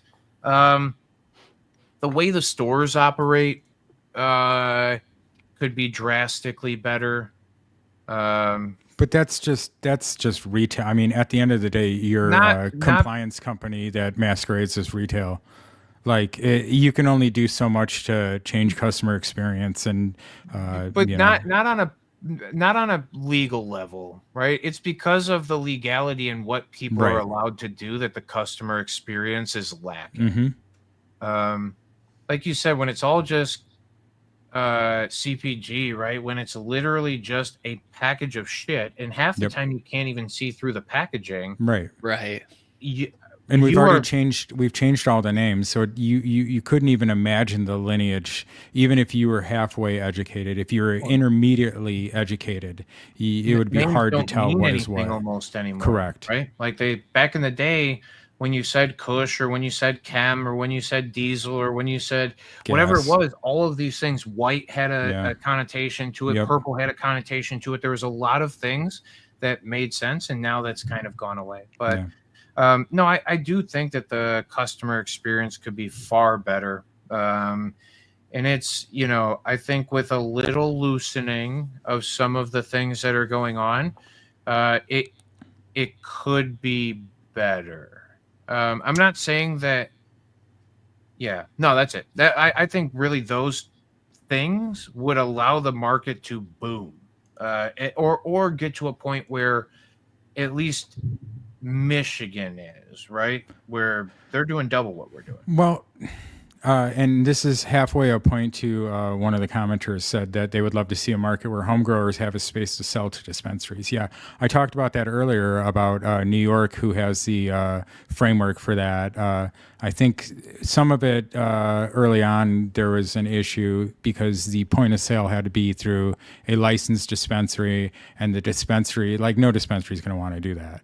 You know what I mean? Like we know what that is, but now with New York having the best grow laws in the nation, the most common sense, the most expanded and equitable. Now anybody can grow in New York, inside or outside. You can't discriminate against it. And they have the farmers market. That is a good thing. And eventually that may help us. But I think we need to have less regulations on cannabis that will expand people's minds about it more, and you can just host open markets and not fear enforcement from the state, because there are definitely gray market and black market cannabis markets. I've been to plenty. Dave's been to a few. I think I've seen Cole at least one. Products are just out on the table, but there's, just like it's always been, there's enforcement from the state. There's always the fear of that because we don't actually know what's what, Yeah. And back to the point Dave made, and it's kind of interesting to reflect before I get back to the point Dave made on the point you just made, Aaron, and the comment that was made, how when cannabis started, let's call it Cannabis 1, because they apparently call what we're in right now Cannabis 2. Gen 2, it was home growers supply the dispensaries, and that's just the way that it works. So in case people didn't know that, like, that's the way that it worked. And then we came up with this concept of seed to sale and everything else, and even cannabis testing. We were talking about cannabis testing with regard to hemp. That's only a little bit over a decade old when you think about it, because that started in 2014 with Colorado. That's when mandatory testing was first required. And it's just interesting because we take it for granted now. We take it for like, oh, of course you got to have the cannabis tested, but it's like, that's really a new concept. But back to a point Dave made that I think is so powerful, Dave. I'm glad you brought it up, because it's a point I mentioned in my mini doc, which people can just shameless plug real quick, colememo.com/mini doc. There's this article from the Illinois State Bar Association by Evan Bruno, who's been on the show a few times in the past. And he made the point that when cannabis was decriminalized between 2016 and 2020, anything over your decriminalized amount, which was 10 grams at the time, simply incurred a small civil fine. And it could cost money, but now under the new law, if you have just a few grams over the legal limit, say 32 grams, it's not just a small civil fine. It's a class A misdemeanor and up to a year in jail. And as he says it, there's just something wrong with that. And we're not going to sit here and say that it should be a ticketable offense, but that would seriously be better than what we have right now, which is a class A misdemeanor and up to a year in jail. Like, do we really not have any other tools at our disposal other than the criminal law, which uses probation, high fines as a means of enforcement? Like, cannabis is supposed to be legal. Why can't we if we want to have it's limits, not taxed, and yeah, Yeah, we cannabis are is allowing not- the state to use cannabis as a revenue generator because it's in dire straits, because it's Illinois. And Yep. so that's all they're concerned about. It's not open to the people. We're still writing laws to put people behind bars for a plant right now. Cannabis today. was never legalized. Correct. It was supposedly decriminalized when you literally just read through that script that said, ever since it became decriminalized, you have a better chance of becoming a criminal from possession of it. But you can when get a you say license it in is the a- future because of that when you get out. hopefully, Maybe. hopefully, if they Yeah. do another issuance.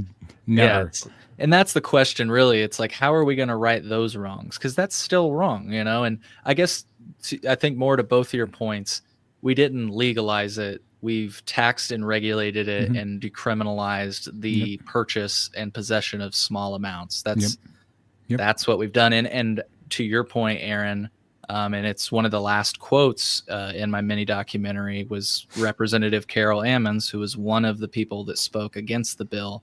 She said, please don't look at this as a revenue issue. Look at this as like a social justice issue. And I think the point you made, Aaron, was untaxed. They're looking at this as like, hold on, but that amount, we didn't get anything out of that. So Correct. you're a criminal. Yep. Correct. Which is just crazy.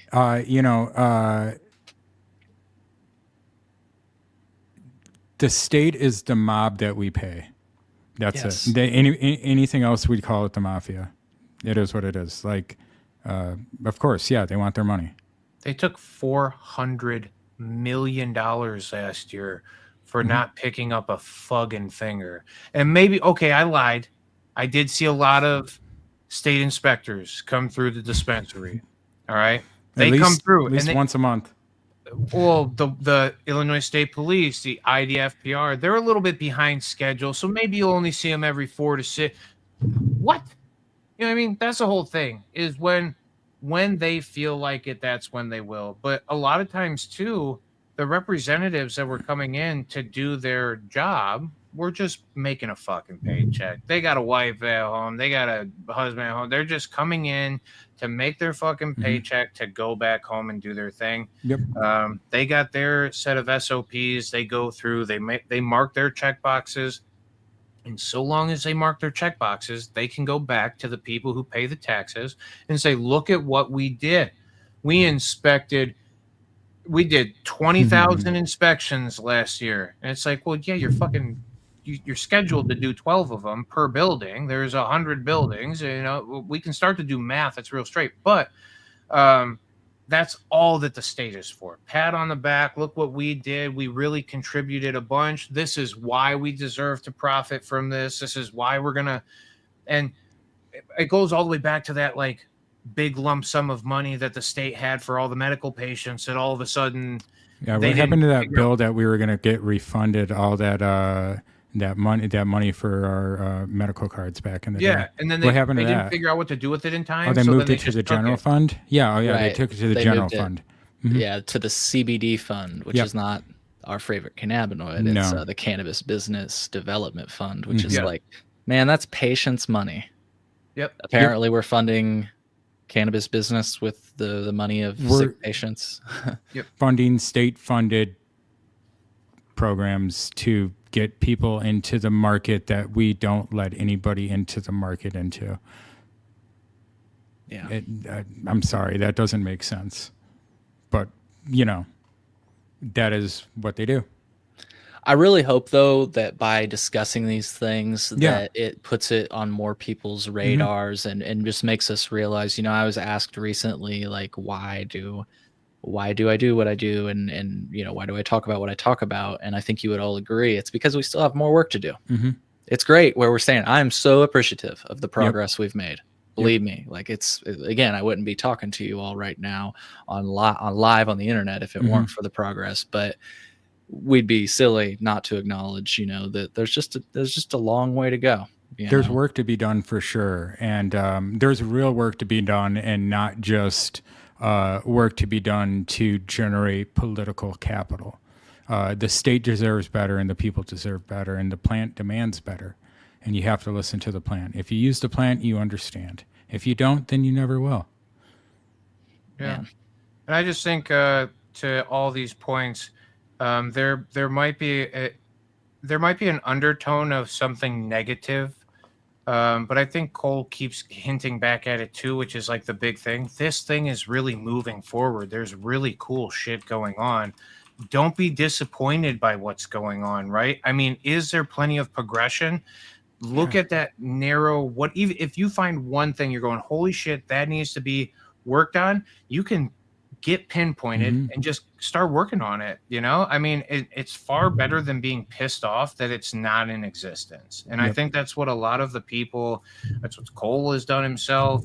That's what Maddie and them have done over there at the other one. They said, you know what? There is parts of this that I think I could actually impact. Again, do we know? We spoke about a bunch of them. How many different things could be helped out? Let's find the ones that seem reasonable now. Let's take the low-hanging fruit and let's just start getting to where it needs to be. Build this thing back into the baddest plant in the world, the Swiss Army knife of plants. Hell yeah. Hell yeah, guys. Well, any bases that we didn't cover today? We talked about the positives, the negatives. Yeah. I guess a question I have, I think I do have one last question, but anything that like we didn't talk about today that you just think deserves more airtime, or whatever, you got the space right now, so I just wanted to offer it up. You asked me who my ideal guest would be on the show. Yeah, you, pal. Bro, nice. And now, real honestly, I enjoy the shit out of your ability to stay on topic. I have a very scattered brain, and I mean, you've watched plenty of times, so I know you get it. Your ability to stay on task and to really build a message and to try to deliver something has been super cool to be around. I also have watched you for, I mean, Aaron brought you up in the past and was like, what about the Cole Memo? And I was like, wait a minute. Hold on. I do know this guy. Like, I mean, you've made kind of a household name for yourself. And I appreciate, again, like you continually doing it. I promise you, we both understand how thankless and how little monetary, there's just a lot to be desired as far as I'm sure what could come from this stuff. But because you're on the same page that we are, it's really just move this plant in the right way. How do we have the conversation that's going to progress this thing to the next level and not leave us in this stagnant space anymore? And I think a lot, for me, I said it a bunch, I think one of the biggest ways for us to get past this is communication. I think a lot of people who have opinions on the thing don't know it still. And I know that it seems weird in a country where 24, is it, or 27 of the states, I don't know, something, I think it's 24 now, have adult use programs, right? You'd imagine at this point, you're like, fuck, everybody knows it. No, still more than half of the adults still don't have access to it. So there's a lot of knowledge that still needs to go on. There's a lot of conversation that needs to happen. And I think when you present it in some of the ways that I think we try to, it's done with a little more passion. There's, I hope, knowledge, I mean, I try to root myself in math or science as much as I can, but community more than anything. Communicate, be something positive instead of us all bombing each other and going through the bullshit that's going on out in the world, all the negativity that exists. Cannabis is that positive space for all of us. So again, I sorry to segue that all the way out there, but it's you're the man, brother. I appreciate you a ton for doing what you're doing, and thanks for having us here doing it with you. Yeah, shout out Cole. Dave and I are just a couple of guys that were formerly on a big red couch, and I'm a caregiver, and he works in the industry, and we're just a couple of guys who get to like BS about cannabis in Illinois, and people seem to like that. The Cole memo, Cole Preston here, has some journalistic integrity and experience and wit about him, and he does things in a way that's really important for Illinois. And I've been a supporter of you on patreon.com/the Cole memo because I think what you're doing is important, and $3 isn't much, but if everybody goes and gives a little bit, it'll help out. And shout out to you, Cole, because you've been doing it for a long time. Chillinois podcast to the Cole memo. That's right. You got to respect the Cole memo. Guys, you're too kind. Seriously. That's true. I appreciate you for saying those words. I'm just trying to absorb it all. I really do appreciate it. And honestly, I mean it too. Well, and I was just going to say right back at you, because you see me on the chat, or if I have to watch after the fact, I always try to drop support. And what I love about what you guys do is you are so supportive of other people. Yep. Hence the supportdopepeople.com. That's right. There's room for everybody at the table. We don't have to. That's the overall message of that is there's room for everybody at the table, and we don't, just because they have pie doesn't mean we don't get pie. There's pie enough for everybody, and if not, you can grow your own pie. That's right. That's right. Hell yeah. Well, I'm dropping links in the chat for people that want to check it out. Yeah. Two Dope Dudes. I'm also dropping Peace, Love, and Cope. You'll be live this Thursday, right? Thursday night, 8 p.m. Central. Sweet. So folks, check into that. It'll be, just like this, an interactive live stream. And we actually did get a question in. I just figured we might acknowledge it before we close. Someone said, is there a spirituality of and in cannabis? That's a deep question. Yes. If you listen to the plant, she will tell you everything you need to know. I think 100%. I think there is there's like a personal thing that goes on with this, which again, spirituality, however you want to call it, there's nothing that allows us to be both in ourselves but also in somebody else's shoes at the same time. I think cannabis is it's like empathy maximizer, right? It allows you to live in yours, feel yours, but also understand somebody else's living in and feeling theirs. So I think in that, connection is kind of spirituality, connection either with yourself or with the others. Like, holy, cannabis is a very... It can be whatever you want it to be. You can find happiness in growing medicine for other people. You can, consume the plant and be introspective and decide what you need to change or do, or think about other people and be empathetic. Like, cannabis is one of the great mother teacher plants of this world, and she's been around longer than any of us, and she'll continue to be here. And if you use and consume and listen, there are teachings to be had. I know it's kind of hippy dippy, but it's, you can take that however and apply it however you want. I think that's a beauty in this thing too, is everywhere from in between hardcore math and science all the way to something of hippy dippy or full blown spirituality. There's something in this for anybody who needs it. And I think that was like my biggest thing in the past. The amount of people who walked in the door as a first-time consumer of cannabis that said, I do not want to get high. I went, like, the more times that it happened, it finally clicked to me where I went, oh, I get it, right? You're intimidated, and this thing is not intimidating. Let me hold your hand through it, if anything. And I understand why you might have even been intimidated, right? And there's ways for you to spook yourself with this thing. But sure enough, especially today.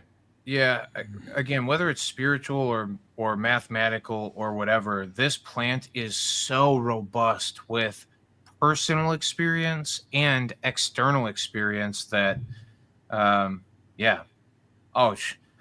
answer any question. I like talking. I don't know if y'all figured that's that what out Thursday yet. nights are. Thursday nights is Q&A with Dave, because it's Dave only.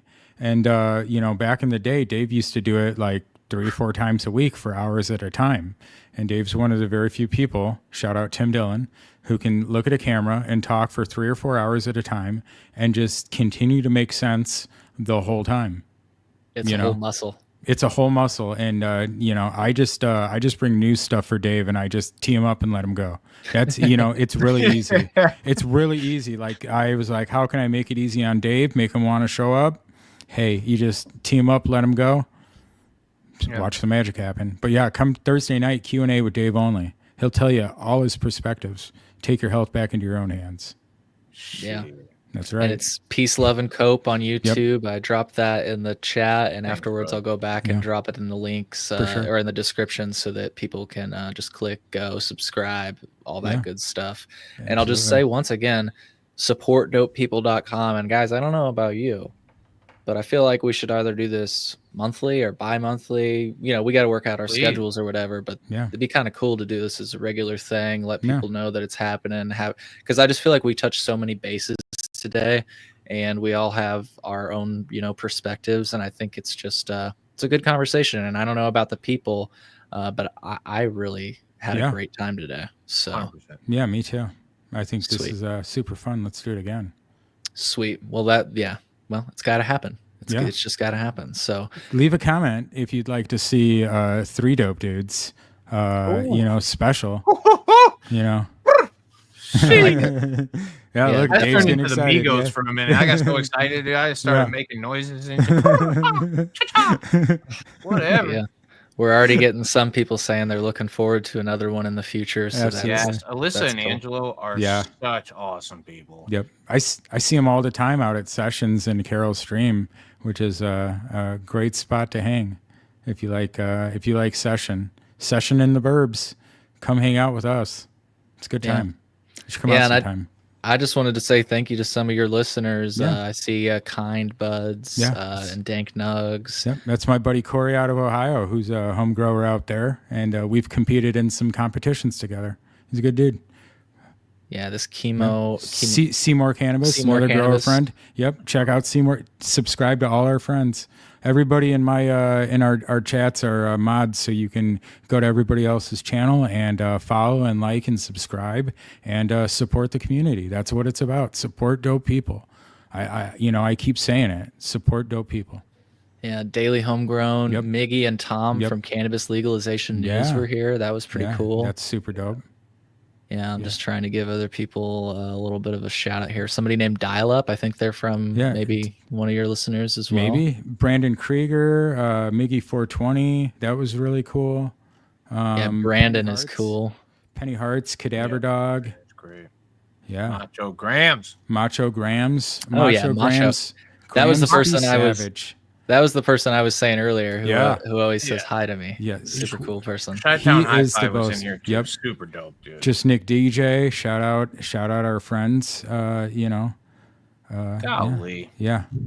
The Growing Goat. Yep. The Goat. Yeah, the Growing Goat. I mean, new on the scene, but super cool. Hell yeah. We it's all about community. It's all about community, and support your friends. Make the world better, leave it better than you found it, be the change you want to be. Hell yeah. Well, on that note, folks, once again, support dopepeople.com. I will throw all 3 links in the show notes after the fact here so that you can go to the website, you can go to the YouTube channels. Don't forget to catch Dave live this Thursday at what time again?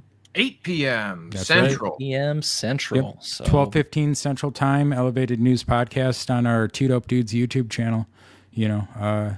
We release those every Wednesday. So come check them out. They're super fun. Hell yeah. Well, guys, it's been a pleasure. Hell yeah. Thank you everybody for tuning in, and we'll see you on the next episode. Take care and have a great week, everybody. It's Monday, right? They got a whole week ahead of themselves. So take care of yourself. See you guys.